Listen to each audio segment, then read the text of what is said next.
दोस्तों, स्वागत है आपका अपने यूट्यूब चैनल एग्जाम अपडेट में। यह बौद्ध धर्म से संबंधित हम आज कुछ महत्वपूर्ण तथ्यों के साथ आपके समक्ष उपस्थित हैं। इसके पहले हमने पाषाण काल, सिंधु घाटी सभ्यता एवं वैदिक काल तीनों को कंप्लीट करा चुका हूँ। अब ये जो वीडियो है ये चौथा वीडियो होगा इतिहास का, और इसमें बौद्ध धर्म से संबंधित जितने भी महत्वपूर्ण तथ्य हैं जो कि पिछले एग्जाम्स में पूछे भी जा चुके हैं और जो आगे एग्जाम्स में पूछे जाएंगे, सभी का एक ही जगह मैंने संकलन किया है। ठीक है, तो चलिए बिना समय गंवाए स्टार्ट करते हैं। बौद्ध धर्म। बौद्ध धर्म में हम जानते हैं कि जो महात्मा बुद्ध थे, ठीक है, महात्मा बुद्ध, इनके द्वारा बौद्ध धर्म चलाया गया। ठीक है, महात्मा बुद्ध के द्वारा। महात्मा बुद्ध आखिर थे कौन? याद रखिए, महात्मा बुद्ध जो थे ये शाक्य कुल के संबंध रखते थे। ठीक है, ये शाक्य कुल से संबंध रखते थे। इनका पिता का नाम सुद्धोधन था, व माता का नाम राम, माता जो थी इनकी रामग्राम की कोलीय कन्या थी। याद रखिए, इनकी माता जी का देहांत हो गया था, जिसके बाद इनका जो पालन पोषण था इनकी मौसी प्रजापति गौतमी ने किया था। ठीक है, 16 वर्ष की आयु में महात्मा बुद्ध का यशोधरा से विवाह हो गया, और 29 वर्ष की आयु में इन्होंने गृह त्याग दिया। 6 वर्ष पश्चात 35 वर्ष की आयु में महात्मा बुद्ध को ज्ञान की प्राप्ति हुई। ठीक है, ये चीज बिल्कुल याद रखना है कि ज्ञान की प्राप्ति 6 वर्ष बाद होती है। जब हम जैन धर्म पढ़ते हैं तो उसमें महावीर स्वामी को ज्ञान की प्राप्ति 12 वर्ष पश्चात होती है। उन्होंने 30 वर्ष की आयु में गृह त्यागा था, और 42 वर्ष की आयु में उन्हें कैवल्य या ज्ञान प्राप्त हुआ था। लेकिन जब महात्मा बुद्ध की बात करें तो उन्हें 29 वर्ष की आयु में उन्होंने गृह त्याग किया था, और 35 वर्ष की आयु में उन्हें ज्ञान प्राप्त हुआ था। बिंबिसार बिंबिसार ने महात्मा बुद्ध को वेड़ीवन विहार दान में दिया था। ठीक है, वहीं लिच्छवी के लोगों ने कुटाग्रशाला विहार दान में दिया था। ठीक है, तो यह याद रखेंगे बिल्कुल। ज्ञान की प्राप्ति जो हुई थी, ज्ञान प्राप्ति के 8वें वर्ष, ठीक है, महिलाओं को बौद्ध संघ में प्रवेश दिया था। महात्मा बुद्ध को जब ज्ञान प्राप्त हुआ, उसके 8 साल बाद उन्होंने महिलाओं को भी बौद्ध धर्म में प्रवेश दिया, और उन्होंने आनंद के कहने पर, ठीक है, उनके जो प्रिय शिष्य थे आनंद, उनके कहने पर उन्होंने महिलाओं को बौद्ध संघ में प्रवेश दिया। ठीक है, याद रखिएगा। नेक्स्ट देखते हैं बौद्ध धर्म का सर्वाधिक प्रचार प्रसार। याद रखिए, बौद्ध धर्म का जो सर्वाधिक प्रचार प्रसार हुआ था वो कौशल श्रावस्ती में हुआ था। ठीक है, महात्मा बुद्ध ने श्रावस्ती में 21 वर्षावास बिताए थे। परंपरागतवादी किसे कहते हैं? याद रखिए, इनका एक नाम है स्थाविर या फिर थेरावादी। इसके प्रमुख थे महाकच्चायन। ठीक है, परंपरागतवादी वे थे जो रूढ़िवादिता में विश्वास रखते थे, पुरानी प्रथाओं प्रथाओं में बिलीव करते थे। ये मानते थे कि महात्मा बुद्ध अब पुनर्जन्म नहीं लेंगे। ठीक है, लेकिन जो गैर परंपरागतवादी थे वो महात्मा बुद्ध को पुनर्जन्म मानते थे, वे जातक कथा में विश्वास रखते थे। ठीक है, परंपरागतवादी जो थे वो बोधि वृक्ष को आदर्श मानते थे, जबकि गैर परंपरागतवादी जो थे वे महात्मा बुद्ध के अन्य रूपों जैसे मैत्रेय, मंजूश्री, अलोकतेश्वर, अमिताभ, क्षितिग्रह, वज्रपाणी, ये मानते थे कि बुद्ध इन इन रूपों में पुनः वापस आएंगे। ठीक है, तो याद रखिए, परंपरागतवादी और गैर परंपरागतवादी।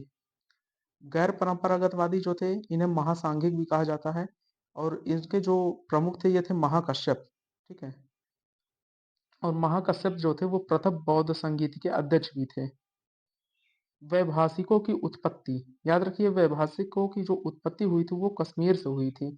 इसके जो प्रमुख आचार्य थे धर्मत्रात, घोषक, बुद्धदेव और वसुमित्र, ये इसके प्रमुख आचार्य थे। नेक्स्ट देखते हैं, शून्यवाद के जो प्रवर्तक माने जाते हैं, ठीक है, ये नागार्जुन माने जाते हैं, और इनकी शून्यवाद पर लिखित और माध्यमिक कारिका, ठीक है, इस पर भी लिखित कुछ रचनाएं हमें देखने को मिलती हैं। ठीक है, तो नागार्जुन जो थे ये बौद्ध धर्म से संबंधित थे, बौद्ध धर्म की महायान शाखा से संबंधित थे, और इन्हें भारत का आइंस्टीन भी कहा जाता है। ठीक है, इन्हें भारत का आइंस्टीन भी कहा जाता है, याद रखिए। क्योंकि इन्होंने सापेक्षता के सिद्धांत के आधार पर शून्यवाद सिद्धांत को प्रेरित किया था। तो इसलिए इनकी तुलना जो है आइंस्टीन से की जाती है। अच्छा, याद रखिए विज्ञानवाद जो इसके हैं, इसके माने जाते हैं मैत्रेय या मैत्रेयनाथ। ठीक है। अब हम देखते हैं भविष्य के भावी बुद्ध। ये महायान शाखा के लोगों का मानना है कि भविष्य में जो है बुद्ध किन किन रूपों में आएंगे। याद रखिए मैत्रेय, मंजूश्री, अवलोकतेश्वर, ठीक है, जिन्हें प्रधान बोधिसत्व कहा गया है, अमिताभ, क्षितिग्रह और वज्रपाणी। यानी भविष्य में जो बुद्ध के स्वरूप होंगे ये 6 रूपों में ये इन नाम से होंगे। जो मैत्रेय हैं, ठीक है, इन्हें भावी बुद्ध कहा जाता था। ठीक है, मैत्रेय को भावी बुद्ध कहा जाता है। ठीक है। नेक्स्ट देखते हैं पिटक ग्रंथ। याद रखिए पिटक ग्रंथ 3 है। ठीक है, जैसे सूक्त पिटक, विनय पिटक और अभिधम्म पिटक। सूक्त पिटक की बात करें तो सूक्त पिटक में बुद्ध के सिद्धांतों का उल्लेख किया गया है और इसके जो रचनाकार माने जाते हैं ये हैं आनंद। वहीं विनय पिटक की बात करें तो विनय पिटक में बौद्ध संघ के नियमों का बौद्ध संघ के आचार विचार इन सब का वर्णन विनय पिटक में किया गया है। और जो विनय पिटक के रचनाकार हैं उन्हें उपालि को माना जाता है। वही बात करें अभिधम्म पिटक की तो इसमें बुद्ध की शिक्षाओं का उल्लेख किया गया है और इसके जो रचनाकार माने जाते हैं वो है मोगलीपुत्र तीसरे। तो इस प्रकार से हम देखते हैं सूक्त पिटक, विनय पिटक, अभिधम्म पिटक। और बात करें सूक्त पिटक की तो सूक्त पिटक जो है इसके 5 निकाय हैं। ठीक है, सूक्त पिटक में 5 निकाय हैं। कौन कौन से निकाय हैं? दीर्घ निकाय, संयुक्त निकाय, मध्यम निकाय, खुद्दक निकाय और अगुंतर निकाय। याद रखिए ये मध्यम निकाय है। ठीक है। दीर्घ निकाय की बात करें तो बुद्ध के अंतिम दिनों के बारे में दीर्घ निकाय में वर्णन किया गया है। वहीं संयुक्त निकाय की बात करें तो संयुक्त निकाय जो है इन 5 निकायों में से एक प्रमुख निकाय है।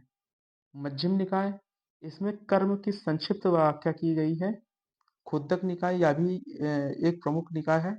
जबकि जो 3 स्टार का क्वेश्चन बनता है वो बनता है अगुंतर निकाय से। पूछा जाता है कि 16 महाजनपदों का वर्णन बौद्ध धर्म में कहाँ पे किया गया है? तो याद रखिए जो अगुंतर निकाय है वहां पे 16 महाजनपदों का वर्णन किया गया है।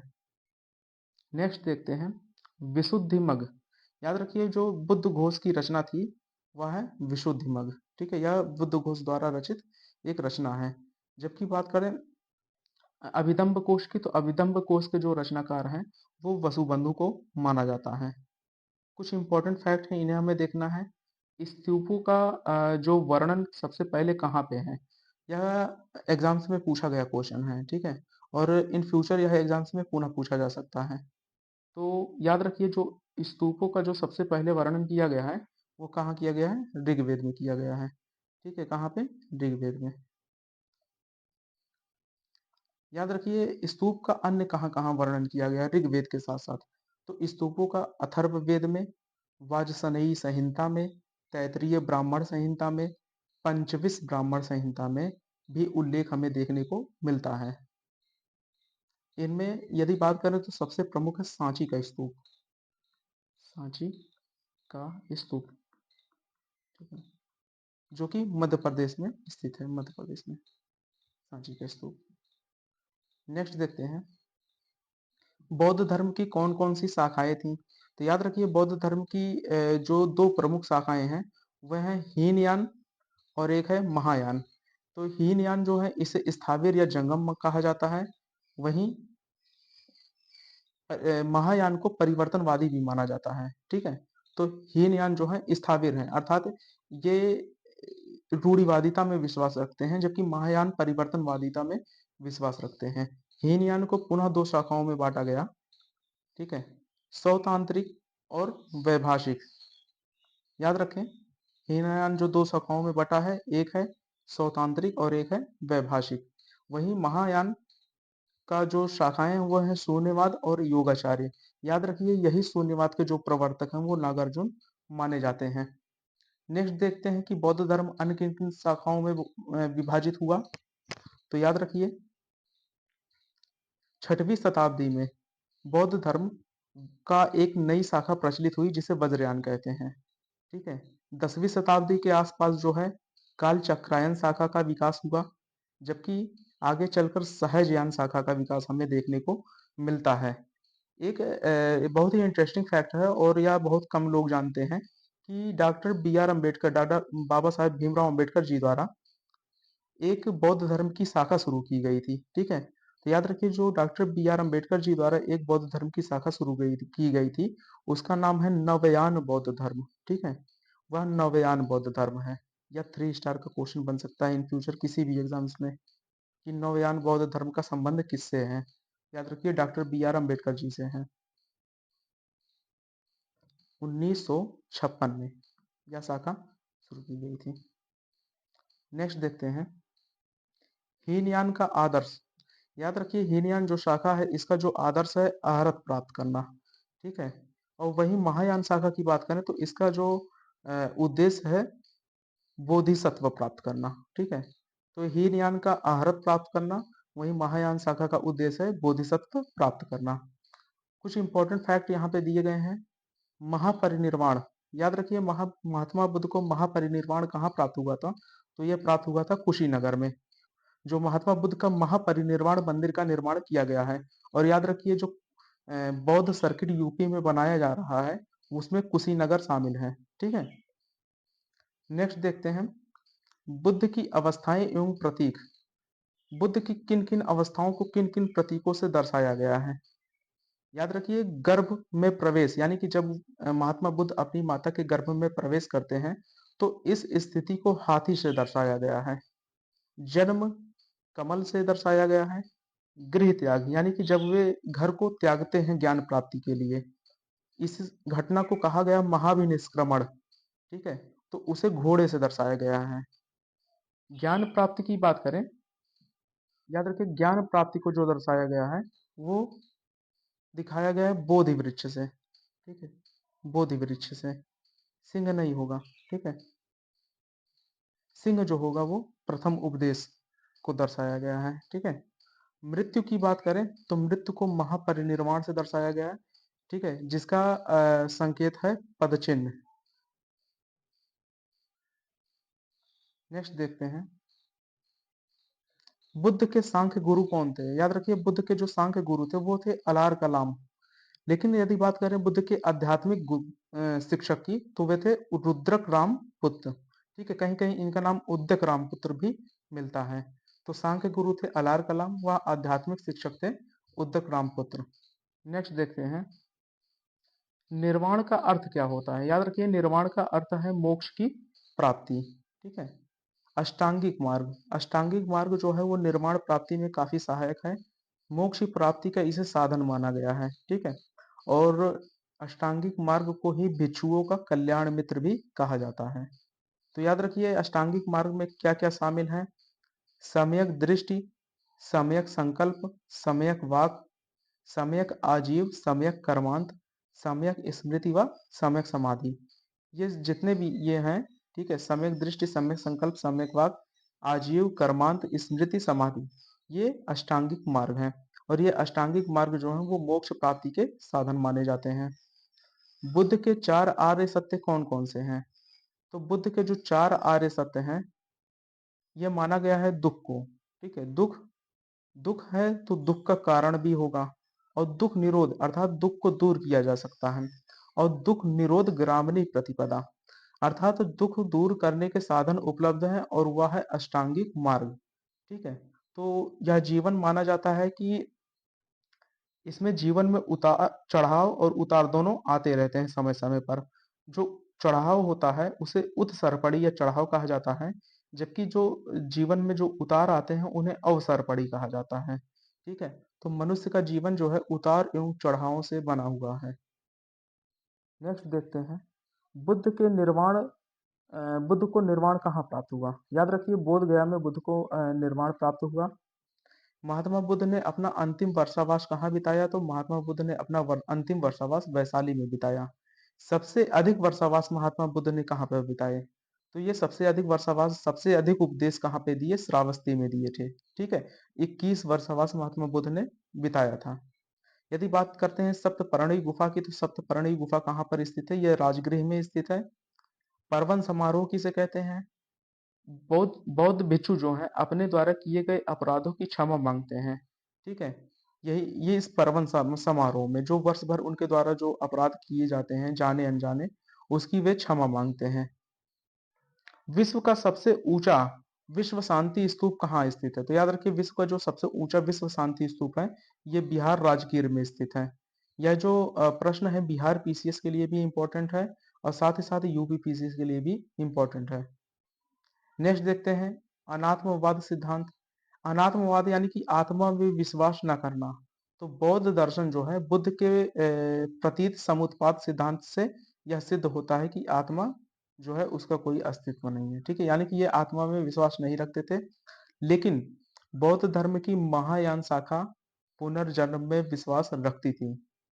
क्षणिकवाद या क्षणिकवाद या के जो प्रतिपादक माने जाते हैं, इन्हें महात्मा बुद्ध को ही माना जाता है। क्षणिकवाद का सिद्धांत क्या है कि ऐसा माना गया महात्मा बुद्ध के द्वारा, यह दुनिया जो है इसका निर्माण पल भर में हुआ है और पल भर में यह नष्ट भी हो सकता है। इस सिद्धांत को हम क्षणिकवाद कहते हैं। एक बहुत ही फेमस पुस्तक है जिसका नाम है द लाइट ऑफ एशिया। याद रखिए, जो द लाइट ऑफ एशिया पुस्तक है, ये एडविन अर्नाल्ड के द्वारा लिखी गई है। और यह किस पर इसका जो विषय वस्तु है वह ललित विस्तार पर आधारित है। सर्वप्रथम मूर्ति पूजा की नींव किसने रखी? तो सर्वप्रथम मूर्ति पूजा का जो नींव रखी वो बौद्धों द्वारा रखी गई। सारनाथ में भूमि स्पर्श मुद्रा हमें देखने को मिलती है जो कि गुप्तकालीन है। याद रखिए, महात्मा बुद्ध की कुल 12 मुद्राएं हमें देखने को मिलती हैं। ठीक है, जिसमें भूमि स्पर्श मुद्रा, अभय मुद्रा, वरद मुद्रा, योग मुद्रा करके ऐसे 12 मुद्राएं हैं। ठीक है, और जिसमें भूमि स्पर्श मुद्रा यानी कि भूमि की पवित्रता का आवाहन करते हुए महात्मा बुद्ध को दिखाया गया है, जो कि गुप्तकालीन है। याद रखिए, ये 3 स्टार का क्वेश्चन बन सकता है कि महात्मा बुद्ध की जो भूमि स्पर्श मुद्रा है वो किस काल से संबंध रखती है? तो वह गुप्त काल से संबंध रखती है। नेक्स्ट देखते हैं परिव्रज्या। परिव्रज्या या परिवाजक किसे कहते हैं? याद रखिए, परित्यागी या भ्रमणकारी। ठीक है, अर्थात जो टहल कर एक स्थान से दूसरे स्थान तक जो बौद्ध भिक्षु टहल कर ज्ञान प्राप्ति में लगे रहते हैं, उन्हें परिव्राजक कहते हैं। ठीक है, उपासक किसे कहते हैं? उपासक कहते हैं साधारण अनुगामी को। श्रम, बौद्ध धर्म भिक्षु जो थे, ठीक है, इन्हें उपासक कहा जाता था। बात करते हैं अगुंतर निकाय की। तो मल्ल महाजनपद का उल्लेख अगुंतर निकाय में किया गया है। ठीक है, अगुंतर निकाय में 16 महाजनपदों का विशेष तौर पर हमें उल्लेख देखने को मिलता है। जब हम जैन धर्म पढ़ेंगे तो हम देखेंगे भगवती सूत्र में वही हमें 16 महाजनपदों का वर्णन देखने को मिलेगा। लेकिन बौद्ध धर्म की बात करें तो बौद्ध धर्म में हमें कहाँ पर देखने को मिलता है? बौद्ध धर्म में हमें अगुंतर निकाय में देखने को मिलता है। ठीक है, बोधिसत्व पदम पाणी। याद रखिए, बोधिसत्व जो है पदम पाणी, इनकी जो मूर्ति हमें देखने को मिलती है अजंता में देखने को मिलती है। ठीक है, बोधिसत्व पदम पाणी। ठीक है, बोधिसत्व पदम पाणी जो थे, इनकी जो हमें प्रतिमा देखने को मिलती है अजंता में देखने को मिलती है। ठीक है, 11 सिरों वाले बोधिसत्व, 11 सिरों वाले बोधिसत्व जो थे, इन्हें ये हमें कहाँ से मिलते हैं? ये कान्हेरी की गुफाओं से मिलते हैं। ठीक है, कान्हेरी महाराष्ट्र में है। ठीक है, तो 11 सिरों वाले बोधिसत्व का प्रमाण कहाँ से मिला है? कान्हेरी से मिला है। बात करते हैं बौद्ध धर्म की। तो याद रखिए, बौद्ध धर्म जो था वो वर्ण व्यवस्था को स्वीकार करता था। ठीक है, यह एक महत्वपूर्ण तथ्य आगे चल के बन सकता है। तो इस प्रकार हम देखते हैं कि हमारे जितने भी महत्वपूर्ण प्रश्न थे, ठीक है, हमने इस वीडियो में उसे पूरा करने का प्रयास किया। अगर आपको ये वीडियो अच्छा लगा तो इसे ज़रूर लाइक करें, शेयर करें, कमेंट करें और सब्सक्राइब ज़रूर करें चैनल को, ताकि आप तक लेटेस्ट नोटिफिकेशन पहुंचती रहे। और इसी प्रकार हम यहीं पर अपने इस वाणी को विराम देते हुए मिलते हैं नेक्स्ट क्लास में, जो कि जैन धर्म पर आधारित होगा। Thank you so much.